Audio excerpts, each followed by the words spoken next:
মানুহৰ পৰা 1.5 লাখ মান টকাৰ বস্তু লৈ তাচ খেলি হাৰি দিলে আৰু আমাক তাতে অৰুণাচলত এৰি থৈ গুচি আহিলে। মই আৰু মোৰ 2টা ল'ৰা ছোৱালী কৈছোঁ আপোনালোকে মোক মাৰি পেলাওক, কাটক, যি কৰে কৰক, মোৰ কিডনী চিডনী কৰবাত লৈ বিক্ৰী কৰি আপোনালোকে মানে লৈ লওক, মাত্ৰ মোৰ ল'ৰা ছোৱালীকেইটাক যাতে আপোনালোকে একো নকৰে। মোৰ হাজবেণ্ডে খুব জুৱা খেলে, তাচ খেলে, মদ খায়, বহুত মদ খায় আৰু বহুত তাচ খেলে। মানে আমি অৰুণাচলত আছিলোঁ তেতিয়া মোৰ হাজবেণ্ডে কি কৰিলে, অৰুণাচলৰ মিচিমি সম্প্ৰদায়ৰ মানুহৰ পৰা 1.5 লাখ মান টকাৰ বস্তু লৈ তাচ খেলি হাৰি দিলে আৰু আমাক তাতে অৰুণাচলত এৰি থৈ গুচি আহিলে। মই আৰু মোৰ 2টা ল'ৰা ছোৱালী। তাৰপাছত আমি তাৰ অৰুণাচলীয় মানুহৰ হাতত পৰি গ'লোঁ। তেওঁলোকে কৈছে আমাক পইচাখিনি ঘূৰাই দিয়ক, মোক কৈছে পইচাখিনি ঘূৰাই দিয়ক। সেইখিনি সময়ত মোৰ পইচা নাছিল ঘূৰাই দিবলৈ, পইচা নাই। আৰু মানে ট্ৰাইবেলবিলাকে মোৰ ল'ৰা ছোৱালীকেইটাক লৈ ল'লে, ক'লে কি আপোনাৰ ল'ৰা ছোৱালীকেইটা দিয়ক, আপোনাৰ ল'ৰা ছোৱালীকেইটা আমি নিদিওঁ, যেতিয়ালৈকে পইচা দিব নোৱাৰে, য'ৰ পৰাই নহওক লাগিলে পইচা আনি দিয়ক, তেতিয়াহে আপোনাৰ ল'ৰা ছোৱালী দিম। মই মোৰ হাজবেণ্ডক বহুত ফোন কৰিলোঁ, ক'ত আছা, গুচি আহা, য'তেই নাথাকা, লাগিলে ল'ৰা ছোৱালীকেইটাক এনেকৈ লৈ লৈছে, পইচা পাতি য'ৰ পৰা হ'লেও লৈ আহি এওঁলোকক দি দিয়া আৰু আমাক যাতে উদ্ধাৰ কৰি লৈ যোৱা। তেওঁ কিন্তু নাহিলে নিবৰ কাৰণে। তাৰপাছত মই একেবাৰে হতভম্ব, ল'ৰা ছোৱালীকেইটাৰ জীৱনটো বহুত বেছি মূল্যৱান। মই তেওঁলোকক কৈছোঁ আপোনালোকে মোক মাৰি পেলাওক, কাটক, যি কৰে কৰক, মোৰ কিডনী চিডনী কৰবাত লৈ বিক্ৰী কৰি আপোনালোকে মানে লৈ লওক, মাত্ৰ মোৰ ল'ৰা ছোৱালীকেইটাক যাতে আপোনালোকে একো নকৰিব। মই য'ৰ পৰা যি কৰি হ'লেও মানে যিয়ে নকৰোঁ লাগিলে হ'লে মই পইচা যেনেকৈ হ'লেও আপোনালোকক আনি দিম, আপোনালোকে মুঠৰ ওপৰতে মোৰ ল'ৰা ছোৱালীকেইটাক একো নকৰিব। তেওঁলোকে নামানে, কৈছে নাই নহ'ব, পইচাটো এতিয়াই লাগিব। মই তেতিয়া তেওঁলোকৰ ঘৰৰ মানুহবিলাককো ফোন কৰি ক'লোঁ যে, সেই ককায়েকহঁতকো ক'লোঁ, দাদা এনেকৈ পইচা পাতি দিয়কচোন অকণমান, আমি এনেকৈ বিপদত কৰিছোঁ।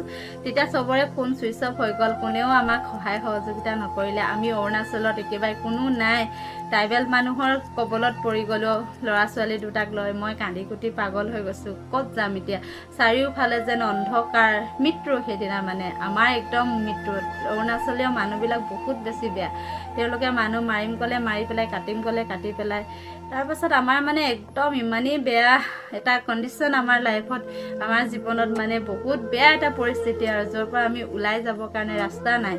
সেইখিনি সময়ত তাৰপাছতে মোৰ এযোৰ সোণৰ কাণফুলি আছিল, মই তেখেতলোকক ক'লোঁ 11,000 টকাত সোণৰ কাণফুলিযোৰ তেতিয়া বনাইছিলোঁ, আজিৰ পৰা 10 বছৰমান আগৰ কথা।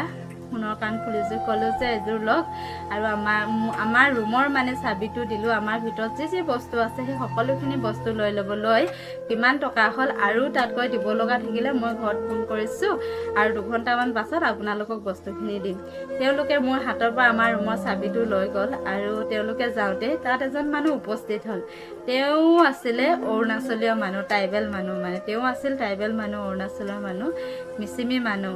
তাৰপাছতে কি হ'ল, মানুহজনক ক'লোঁ যে ছাৰ, তেওঁ আছিলে এজন শিক্ষক। এইখিনি মানে দুইজনো মিচিমি মানুহ আছিলে, ট্ৰাইবেল মানুহ আছিলে, ইজনো মিচিমি সিজনো মিচিমি।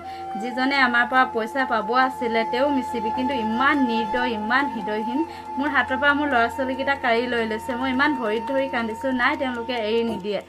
বহুত কাকতি কৰি কান্দি কান্দি মানে একদম প্ৰাৰ্থনা কৰি তাৰপাছত অকণমান দেৰি কাৰণে আঁতৰি গ'ল আৰু।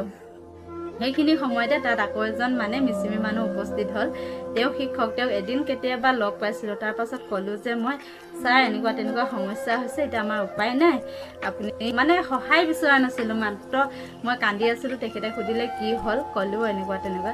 তেখেতে ক'লে যে তুমি টেনশ্যন নল'বা, খন্তেক সময় ৰখা, মই সকলো ব্যৱস্থা কৰি দিম বুলি ক'লে। তাৰপাছতে ফোন কৰিলোঁ আমাৰ দেউতাক, দেউতাও তাত গৈ পালেগৈ।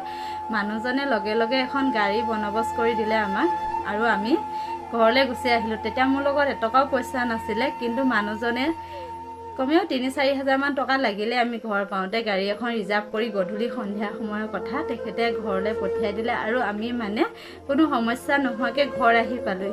সেইখিনি সময়তো মই তেতিয়া ভাবিলোঁ, মই যদি সঁচাই ভুল হ'লে, অন্যায় হ'লে, তেতিয়া ভগৱানে মোক কেতিয়াও সহায় নকৰিলে হ'লে।